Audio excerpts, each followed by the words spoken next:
No period of history is more misunderstood or underappreciated than the Middle Ages. The 10 centuries from the fall of the Roman Empire in the 5th century to the start of the Renaissance in the 15th. This is especially true between the year 1000, when global warming brought grapes to England and grain to the coasts of Greenland, doubling the population and reviving town life all across Europe, and 1348, after the warming had ended and the Black Death arrived from the east. Let's take a closer look at these years. We'll make a good start by dispelling some nonsense. The people of the Middle Ages did not believe the earth was flat. They knew it was round. The ancients said it was round. The fathers of the church said it was round. They saw its shadow during an eclipse of the moon, and the shadow was round. They saw masts of ships sinking below the horizon. Round. More nonsense. The Middle Ages were cheerless. Quite the reverse. They were full of color, of celebrations involving everybody in town. They invented the carnival. They revived popular drama, which had lain dormant for 1,000 years. Whatever they did, whether it was sinning or fighting or repenting or falling in love or traveling thousands of miles to Rome or to the Church of the Holy Sepulchre, they did it with energy and gusto. What do we owe to the Middle Ages? How about the university? Medieval man invented it.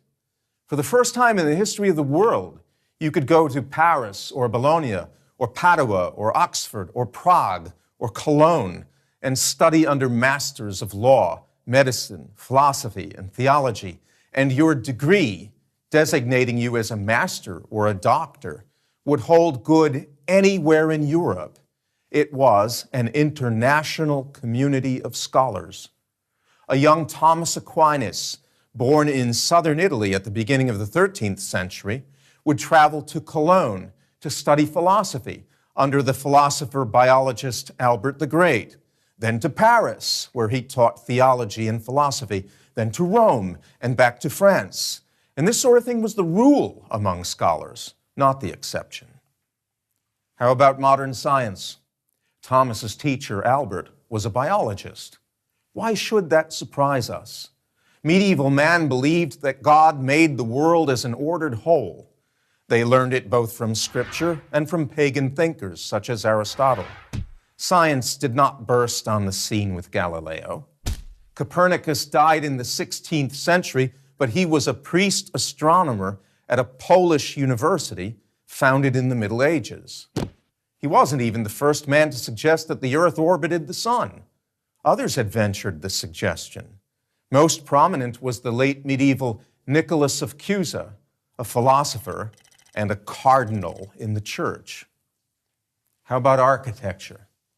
If the Middle Ages were dark and ignorant, how come ordinary people, masons, carpenters, painters, sculptors, glazers, erected the most beautiful and majestic buildings to grace the earth, the Gothic cathedrals, without power tools, with pulleys and winches and scaffolding in their bare hands?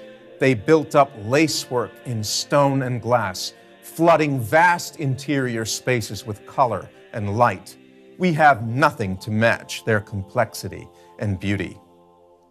And art? Studying the ancients, medieval man produced whole genres of art that the world had never seen.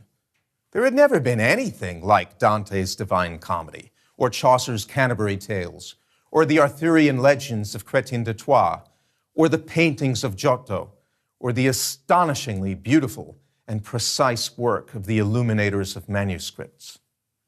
What else do we owe to them? Western music. They invented our musical notation and Western harmony, not to mention the humble carols we enjoy at Christmas time. A tradition of local self-government. Witness the chartered towns all over Europe, free associations of men united for the common good, friars, guildsmen, members of lay orders devoted to good works, people who established schools, orphanages, and hospitals. Far from the Dark Ages, which it is popularly called, the Middle Ages might better be described as the brilliant ages. a startling epoch of progress from science to art, from philosophy to medicine. Indeed, in one crucial way, we are less civilized than those who enhanced human existence over 1,000 years ago.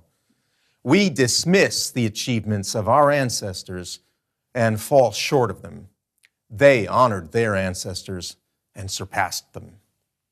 I'm Anthony Esselin of Providence College for Prager University. Join Prager University. Click here to subscribe to our YouTube channel. Click here to sign up for free at prageru.com for quizzes, contests, and prizes.